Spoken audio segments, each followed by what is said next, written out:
तो नमस्कार मेरे प्यारे बच्चों, स्वागत है आपके अपने YouTube channel the PCM vision में। प्यारे बच्चों, आज के इस वीडियो के माध्यम से हम लोग क्लास 12 इकोनॉमिक्स जो आज आपका आर्ट्स वालों का एग्जाम हुआ है उसके आंसर की को देखने वाले हैं। तो साथ ही साथ आप लोग भी मिलाते चलिए और लास्ट में कमेंट करके बताइए कि 40 में से आप सभी का कितना मार्क्स आ रहा है। तो चलिए शुरू करते हैं और एक एक करके सारे क्वेश्चन के आंसर को देख लेते हैं। तो देखिए, पहला क्वेश्चन आपका कि अर्थव्यवस्था की किस समस्या का संबंध उत्पादन की तकनीक के चयन से, तो कैसे उत्पादन करें, ऑप्शन नंबर 3 इसका करेक्ट आंसर होगा। अगला क्वेश्चन आपका कि कुल उपयोगिता अधिकतम होती है जब सीमांत उपयोगिता का मान डैश होता है, जब सीमांत उपयोगिता का मान 0 होता है उस समय, ठीक है। ऑप्शन नंबर 1 इसका करेक्ट आंसर होगा। अगला क्वेश्चन है कि सामान्यतः एक उदासीनता वक्र होता है, तो यह आपका मूल बिंदु की ओर उत्तल होता है। ऑप्शन नंबर 3 इसका करेक्ट आंसर होगा। अगला क्वेश्चन है कि सामान्यतः एक मांग वक्र की ढाल होती है, तो यह आपका ऋणात्मक होता है। ऑप्शन नंबर 2 इसका करेक्ट आंसर होगा। नेक्स्ट क्वेश्चन है कि एक सरल रेखा मांग वक्र के मध्य बिंदु पर मांग की लोच डैश होती है, तो मांग की लोच क्या होती है मध्य बिंदु पर, यहां पे देखिए तो ईडी बराबर आपका यहां पे 1 होता है, ठीक है। तो ऑप्शन नंबर 2 इसका करेक्ट आंसर होगा। अगला क्वेश्चन देखिए कि निम्न में से किस वक्र का आकार उल्टा यू आकार का होता है, तो औसत उत्पाद का उल्टा यू आकार का होता है। ऑप्शन नंबर 4 इसका करेक्ट आंसर होगा। अगला क्वेश्चन है कि उत्पादन फलन Q बराबर AL के पावर अल्फा K के पावर बीटा में पैमाने के प्रतिफल का माप है, तो इसमें हो जाएगा alpha plus beta. Option number 1 इसका करेक्ट आंसर होगा। अगला क्वेश्चन देखिए कि सीमांत लागत और औसत लागत एक दूसरे के बराबर होती है जब कब होती है, तो ये आपका औसत लागत जब आपका न्यूनतम होता है, ठीक है। ऑप्शन नंबर 4 इसका करेक्ट आंसर होगा। अगला क्वेश्चन देखिए, अगला क्वेश्चन आपका क्या है कि निम्नलिखित में से कौन सा वक्र उत्पाद अक्ष के समांतर होता है, तो जो आपका कुल स्थिर लागत का जो वक्र होता है ये आपका उत्पाद अक्ष के समांतर होता है। ऑप्शन नंबर 1 इसका करेक्ट आंसर होगा। अगला क्वेश्चन देखिए कि पूर्ण प्रतियोगिता बाजार में किस प्रकार की वस्तुओं का उत्पादन होता है, तो पूर्ण प्रतियोगिता बाजार में आपका समरूप वस्तुओं का उत्पादन होता है। ऑप्शन नंबर 3 इसका करेक्ट आंसर होगा। अगला क्वेश्चन देखिए कि अन्य बातें समान रहने पर किसी वस्तु की कीमत में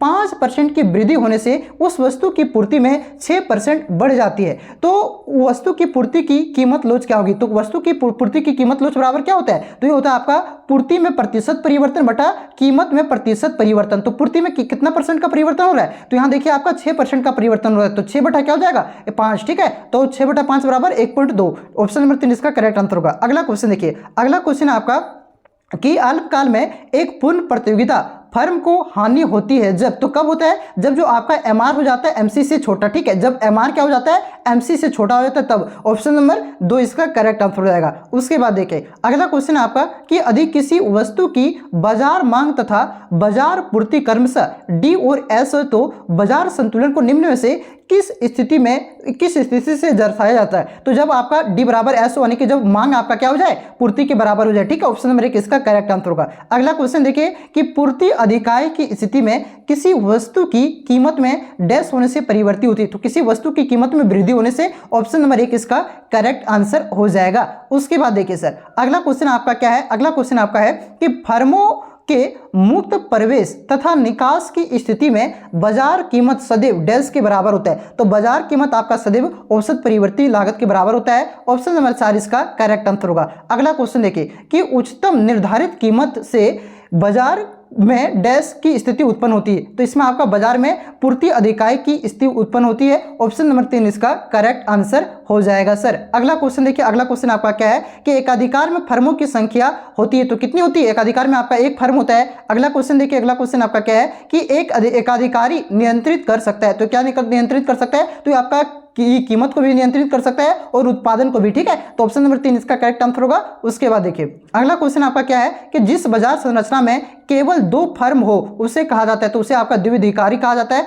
ऑप्शन नंबर 2 इसका करेक्ट आंसर होगा। अगला क्वेश्चन देखिए आपका कि कार्टलेज निर्माण किस प्रकार की बाजार संरचना में संभव है, तो आपका पूर्ण प्रतियोगिता बाजार में। ऑप्शन नंबर 1 इसका करेक्ट आंसर होगा। अगला क्वेश्चन देखिए कि the general theory of employment interest and money नामक पुस्तक के लेखक कौन है, तो जे.एम. केन्स, क्या जे.एम. केन्स ने इस पुस्तक को लिखा है। ऑप्शन नंबर 3 इसका करेक्ट आंसर होगा। जे.एन. केन्स नहीं, जे.एम. केन्स, ठीक है। Option number 3। अगला क्वेश्चन देखिए, अगला क्वेश्चन आपका कि जीडीपी और एनडीपी में क्या संबंध होता है। तो जीडीपी बराबर क्या होता है, एनडीपी प्लस मूल्यह्रास। ऑप्शन नंबर 3 इसका करेक्ट आंसर होगा। अगला क्वेश्चन देखिए, अगला क्वेश्चन क्या है कि निम्न में से किस वस्तु के निर्माण में गेहूं एक मध्यवर्ती वस्तु है। तो ये सभी के निर्माण में ऑप्शन नंबर 4 इसका करेक्ट आंसर होगा, इनमें से सभी।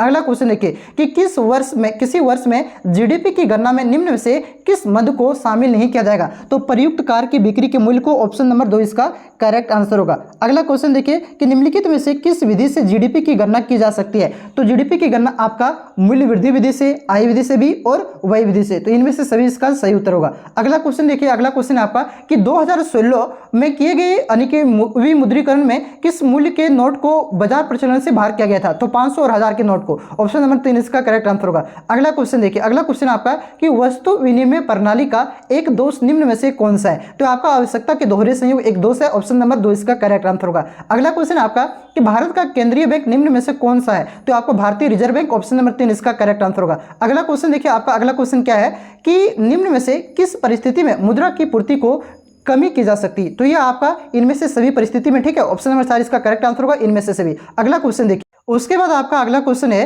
कि C बराबर, यहाँ पे देखिए हिंदी में क्वेश्चन लिखा है कि उपभोग फलन C बराबर 100 प्लस 0.5 वाई में स्वायत्ता उपभोग है। तो इसमें आपका स्वायत्ता उपभोग 100 हो जाएगा। ऑप्शन नंबर 3 इसका करेक्ट आंसर होगा। अगला क्वेश्चन देखिए कि एमपीसी के मान के संबंध में निम्न में से कौन सा कथन असत्य है। तो देखिए जो एमपीसी कौन सा कथन सत्य है सो पूछ रहा है। तो जो आपका एमपीसी होता है ये 0 से बड़ा होता है और 1 से छोटा होता है, ठीक है। तो ऑप्शन नंबर 3 इसका करेक्ट आंसर होगा। अगला क्वेश्चन देखिए, अगला क्वेश्चन आपका क्या है कि यदि किसी अर्थव्यवस्था में एमपीसी का मान 0.4 है तो एमपीएस का मान क्या होगा। तो हम लोग जानते हैं कि एमपीसी प्लस एमपीएस बराबर क्या होता है, 1 होता है। तो एमपीसी का मान यहाँ पे 0.4 दिया हुआ है, तो एमपीएस का मान निकालना है। एमपीएस को इसी तरह छोड़ दो, 1 लिख देंगे, ठीक है। तो एमपीएस बराबर क्या हो जाएगा, तो 1 माइनस 0.4 यानी कि 0.6 हो जाएगा। ऑप्शन नंबर 2 इसका करेक्ट आंसर होगा। अगला क्वेश्चन देखिए, अगला क्वेश्चन क्या है, अगला क्वेश्चन है आपका कि यदि अर्थव्यवस्था में एमपीएस में वृद्धि हो तो कुल बचत में क्या होगा। तो कुल बचत में भी हमेशा वृद्धि होगा। ऑप्शन नंबर 1 इसका करेक्ट आंसर होगा। अगला क्वेश्चन देखिए, अगला क्वेश्चन आपका क्या है कि भारत में वित्तीय वर्ष की काला अवधि होती है। तो भारत में वित्तीय वर्ष की काल अवधि क्या होती है, तो 1 अप्रैल से 31 मार्च होता है, ठीक है। ऑप्शन नंबर 3 इसका करेक्ट आंसर होगा। अगला क्वेश्चन देखिए कि निम्न में से कौन सा प्रत्यक्ष कर का एक उदाहरण है। तो जो आपका निगम कर है ये आपका डायरेक्ट टैक्स है, प्रत्यक्ष कर का एक उदाहरण है। ऑप्शन नंबर 3 इसका करेक्ट आंसर होगा। अगला क्वेश्चन देखिए कि राजस्व घाटा क्या होता है। तो राजस्व घाटा आपका राजस्व व्यय और राजस्व प्राप्तियों का अंतर होता है। ऑप्शन नंबर 1 इसका करेक्ट आंसर होगा। अगला क्वेश्चन देखिए, अगला क्वेश्चन है आपका कि किस प्रकार की वस्तुओं के उपभोग में प्रतिद्वंद्विता नहीं होती है। तो ये आपका हो जाएगा निजी वस्तुओं, ठीक है। ऑप्शन नंबर 4 इसका करेक्ट आंसर होगा। अगला क्वेश्चन है कि विश्व बैंक की स्थापना किस वर्ष हुई थी। तो 1944 में हुआ था। ऑप्शन नंबर 2 इसका करेक्ट आंसर होगा।